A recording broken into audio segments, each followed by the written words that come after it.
on April 8th, 2024 at 2:21 Eastern US time. Calculate that for your own time zone. We've got what some people are calling the eclipse of the century, the great eclipse of 2024. There's some states that have already initiated a state of emergency in preparation for this. There's a whole lot of fear, panic out there. It is going to be intense because it's Sun, Moon, and Chiron exactly to the minute conjunct at 19 degrees 24 minutes Aries. I've been tracking this for about 8 months because my natal Chiron is at 19 degrees 18 minutes of Aries. And so anytime something crosses that point, because it's also exactly opposite my Uranus at 19 Libra, it tends to be a big deal in my life. But in this case, this is going to be a big deal in everybody's life because eclipses are always collective events. They always reverberate through time, at least 6 months. This one could reverberate longer just because of that intensity. I tried to do some research to see if this has ever happened before, where it's been Sun, Moon, Chiron exactly to the minute conjunct.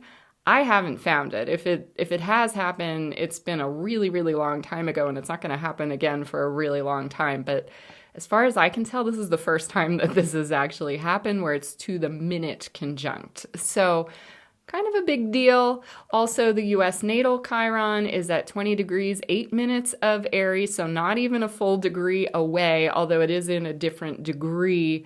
It's an exact hit. So how is this going to play out? Well, I think it's going to play out very differently for different people. Aries is the sign of the individual. It's the sign of assertion, of moving into the new, of forging your own way. And so, yes, the North Node is currently in Aries, and so the collective energies kind of have that focus. However, this more than most is going to play out on an individual level. So there are ways that we can influence the energies. We can't control what's happening up there, right? We can't control what's happening out there. You know, how other people are going to respond, that's not really our business. But we do have influence. I happen to know quite a few people who just happen to be right on the path of the eclipse. One of them, a job appeared out of nowhere that has her actually very involved in local eclipse events. She's strategically placed. Another person is someone that I've known for, over a decade online. And she's just someone who has this really magical farm, like all this fairy energy is always happening there. Her place just happens to be right on that exact path. I know someone else who's really involved in kind of urban farming and community building, also just happens to be right on that path of the eclipse. In the U.S., the exit point is Eagle Pass, Texas, where a lot of the border standoff has been going on.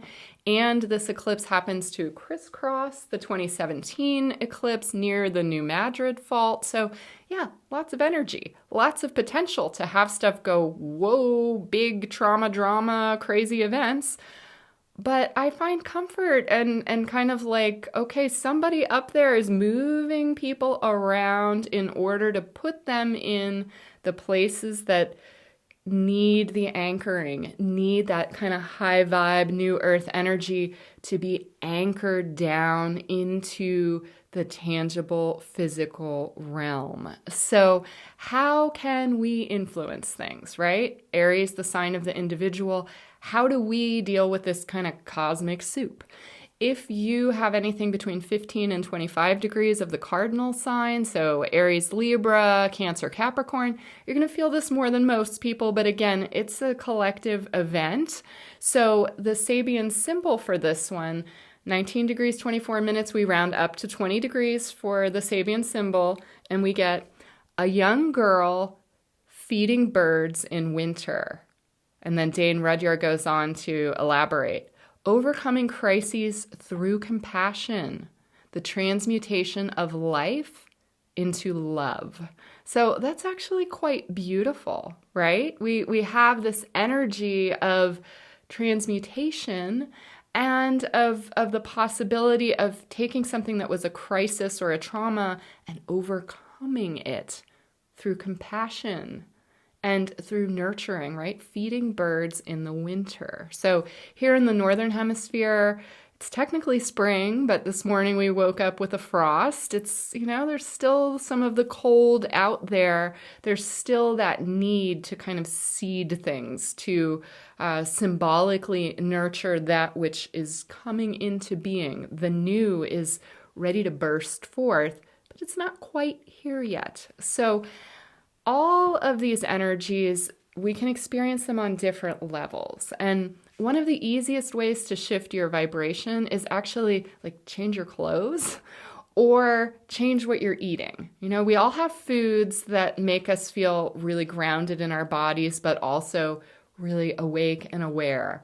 So, pick what way you want to experience life. For some people, that's I'm going to fast. For some people, that's I'm going to eat lots of fruit. For some people, that's I need to ground myself with more protein. Aries is the sign of the individual, so there's no one-size-fits-all approach. The important thing is doing what feels right for you. Another way of really easily shifting energies is, as I said, change your clothes, right? I always dress for these videos. In part, it's to kind of amplify the energies, and it's also it's kind of fun. So I don't really care if other people get it or not, and you don't have to care whether other people get what you're doing or not either. But you can really shift how you experience energies just with color, because color is vibration. So the color of Aries, red, right? Associated with red. I've got my sunstone necklace on in the shape of a sun, but with the sunstone crystal. That's a confident, happy kind of empowering energy. And Aries is empowering energy. You can't see it because I'm sitting this way, but I'm going to flash it on the screen. This sweater happens to have a big sun on the back. So you can focus on the energy of the light. A lot of times when there's a solar eclipse, the temptation is to focus on that energy of, the darkening of the light, the darkening of the sun. But guess what happens after the sun darkens? The light returns, right? So how are you going to engage these energies? Are you going to be the little girl who's feeding the birds in winter? Are you going to be one of those people who's strategically placed and you're going to help some of the lower, denser energies level up? Or are you someone that needs to pay attention to your own inner child, your own little girl, your own wounding that has maybe made your adult self a little too serious or a little too, not in the wonder of it all? So I'm choosing to make this video just with totally natural light, no studio lights or anything, in part just to have that sunshine energy. But think about that for your own engagement of these energies. So all of this is reminding me very much of Robin Wood's card for the Ten of Swords. I always talk about the Ten of Swords as the most ambiguous card in the deck. And that's because you've got this man who's, bleeding out. He's got 10 swords stabbing him and he's bleeding out. It's very dire, very intense. But you've also got the new sunrise behind him. And so the little white book, the blurb from Robin Wood is 10. No, it is that bad. Misfortune, ruin, defeat, loss, failure, pain, desolation beyond tears. Alternatively, evils or misfortunes which are over. So one of the mysteries of healing that I find, and I experienced this in a very tangible way with my 1998 brain injury, I didn't know at the time that it was going to take me 4 years to recover.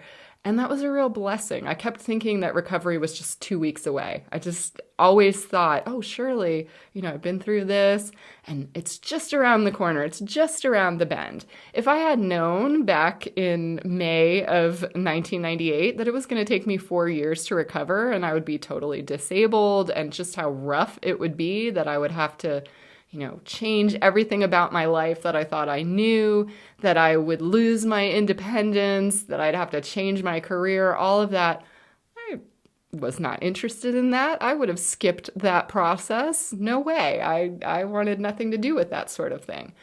But what I find, and this is not just my own process, I find this with clients also, that when you get close to recovery, when you get almost to the end, you have this sense of just how much you've been through, of just how hard the challenge has been. And sometimes that's a real whammy. Sometimes that's that sun, moon, Chiron exactly conjunct to the minute in eclipse, where you're like, holy smokes, I have been in it. And sometimes you allow yourself to feel the PTSD, you allow yourself to feel just how rough things were. But what I find is it's like a mercy of the human experience that we almost never realize how big the challenge is while we're in it. But towards the end, we have that awakening. And at the time of this eclipse, we've got Mercury retrograde in Aries. So Mercury stations retrograde on April 1st. And then we've got the eclipse on April 8th. And at the time of the eclipse, Mercury's further ahead of the eclipse. It's moving back towards the eclipse point, asking us to review things. So we'll get a chance to really review what the heck is happening. And before Mercury stations direct on April 25th, exactly conjunct the North Node. Well, it's exact by degree, not to the minute, but still, it's pretty auspicious that the Mercury retrograde this time is going to end right on the collective North Node, the transiting North Node. Whatever we review, whatever comes through is likely to have impact not only for ourselves as individuals, but for the entire collective and our ability to move ahead. So between April 1st and April 25th, we've got the eclipse on April 8th. And then on April 20th, we've got this really expansive and auspicious date with destiny where Jupiter and Uranus conjunct in Taurus. And that happens at 21 degrees, 49 minutes Taurus. And at the same time that that's happening, Mars will be sextile in the 19 to 23 degree range of Pisces. Mars often acts ahead, so we never know exactly, sometimes the ping is a little earlier, so it might be a little bit before April 20th. But this is a rare situation where everybody is going to be impacted by this. The fixed signs are getting it from that Jupiter-Uranus conjunction in Taurus. And so it's like 15 to 25 degrees of the fixed signs. And then 15 to 25 degrees of the cardinal signs are getting it with this eclipse. And then because of Mars's involvement in Pisces, the mutables are also being, boom, impacted. And so if you've got anything in like the 19 to 21 degree range of Libra, then that's actually going to be the apex of a yod with transiting Mars and then transiting Jupiter-Uranus conjunction in Taurus and then pointing right there, right opposite the eclipse. So, so much potential. And it just depends on where are you going to engage the energies? How are you going to empower yourself through this big time change? So yes, we've got the US Pluto return finishing up this year. I really look at the end of that as November 19th when Pluto finally moves into Aquarius for the long haul. The exact US Pluto return was really 2022, but it was leading up to that for years, and then we've been kind of in the waning period. So we've had some preparation for the big healing possibility of this eclipse on the US natal Chiron. And again, if you've been doing your own inner work, if you have been rocked by all the solar flares that have been going on and the geomagnetic storms, or maybe you haven't known why, but you've just sort of like retreated. I've been hearing that from a lot of people where they're just like, I don't want to engage. I don't want to be out there with all this crazy weird energy. Like it's a foreign planet to me. Yeah, it probably is, because you're probably one of those people that's here to help anchor that new energy. So I see April 2024 as a real timeline split, a real divergence. For some people, this eclipse is going to rock their world. It's going to be, no, it is that bad. But I think for a lot of people, there's going to be kind of a recognition of, oh my God, it's been rough. I have had to go through some big challenges. I can't believe I made it through. Or, the United States has been going through some big challenges. I don't know how we're going to do it. I don't know how we're going to make it through. But remember that process of healing. Oftentimes, you mercifully don't realize how big the challenge is until you're really close to finishing it. And Mercury, the planet not only of communication, but also of understanding, of processing information, is going to have a date with destiny with that North Node conjunction when Mercury stations direct. And that's going to be after this eclipse, after the Jupiter-Uranus conjunction in Taurus, after that potential yod, if you've got anything really 19 to 23 degrees of Libra would be the apex of that yod. So, there's a lot of energy, and we can harness that energy in lots of different ways. So choose your food well, choose your company well. Maybe your best company is yourself. That's very Aries. That's okay. Maybe you are that person that is, feeding the birds in winter. Maybe you're somebody that feels like, I got to hunker down because I can't handle these energies. Whatever it is, accept yourself. That's very much about Aries, and that's how you're going to move ahead. That's how we as a collective are going to move ahead, is enough people are going to create a tipping point where it's like, no, enough is enough. I'm not living that old life anymore. I am moving forward. I woke up from a dream this morning where there were all these weird challenges in the dream, and I was like freaking out and trying to micromanage everything. And at the very end of the dream, there was this swimming pool, and there was this woman that was leading me who I knew was like like the future version of myself. And she was beckoning to me, but there was this big swimming pool, in between us. And she was like waving her arms and kind of like, come, come. And I was so afraid, but I jumped into the pool and it turned into what I initially thought were all these microgreens. I thought it was like millions of microgreens. And I had this like bouncy feeling, like kind of almost like being on the moon, or, like less gravity, or like when you're in water and it supports your weight. But it was all these microgreens and they weren't clinging to me. It was just really easy moving through them. So I'm like bouncing and moving through these microgreens, and I look down and I realize, and I actually said to this woman, the future version of myself who was beckoning me forward, I said, oh my God, they're 4-leaf clovers. And I hear telepathically in my head, I was waiting for you to notice. And she's like totally delighted. And I looked down and I said, they're all 4-leaf clovers. And it was like this huge swimming pool filled with 4-leaf clovers that I was just like, boom, boom, boom. I feel like, that was a very encouraging dream for me. That was like awakening from the nightmare, like, okay, we're moving into the new. But it was also, I feel, a collective message of what the potential is. That Jupiter-Uranus conjunction is potentially very lucky, like a swimming pool filled with 4-leaf clovers kind of luck. Yeah, it could be chaotic. It could be a lot of things. But one of the potentials of that is luck. And if you are doing your healing work, if you are determined to forge ahead, to move into the new, then you're primed. You're sitting pretty for this eclipse. And definitely trust your intuition, trust your instincts. I know quite a few people who've decided not to travel because they don't want to be around all the other energies. Honor that. But also honor if you are someone who's, on the front lines of engaging the energies.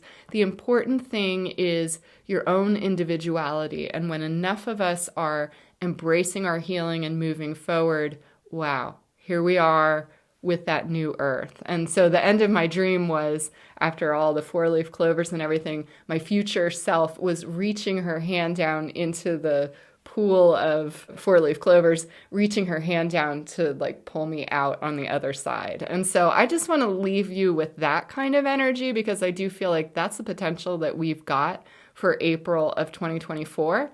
Let's see how it goes. And I look forward to hearing from you below.